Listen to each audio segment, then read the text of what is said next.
সেই পুরনো লুটেরা মাফিয়া শ্রেণীকেই আবার পুনর্বাসিত করবার জন্য নির্বাচন কথা বলছে।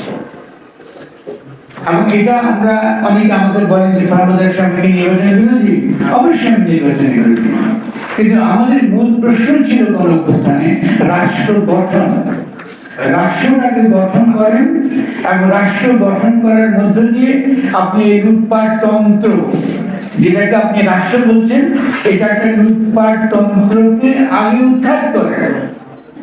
এই উৎখাত করে তারপর সরকার নির্বাচন করেন, সেই সরকার হবে জনগণের সরকার। তারা কিন্তু আমাদের কথা শুনবে। আমরা বললাম 5ই অগাস্টে গণঅভ্যুত্থান হয়েছে, 8ই অগাস্টে সাংবিধানিক প্রতিবিপ্লব হয়েছে।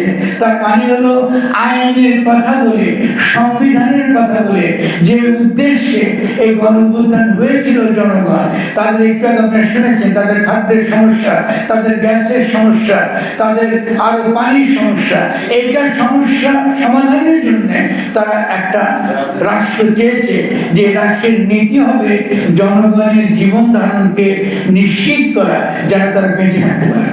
অদ্ভুত ব্যাপার। আপনি সেটাকে সম্পূর্ণ উপেক্ষা করলেন। উপেক্ষা করে 11টা কমিশন, তার মধ্যে আবার 6টা কমিশন, তার মধ্যে আবার কৃষি কমিশন। কৃষি সারা দেশের, বাংলাদেশের জনগণের প্রধান ক্ষেত্র বেঁচে থাকা, কৃষি বলে কোনো কমিশন নেই। অন্য যে কমিশনগুলো শ্রমিকের অধিকার থেকে আরম্ভ করে বিভিন্ন এগুলো সব আপনি কি করলেন? আপনি কি করে খালি সরকার বদল করবেন।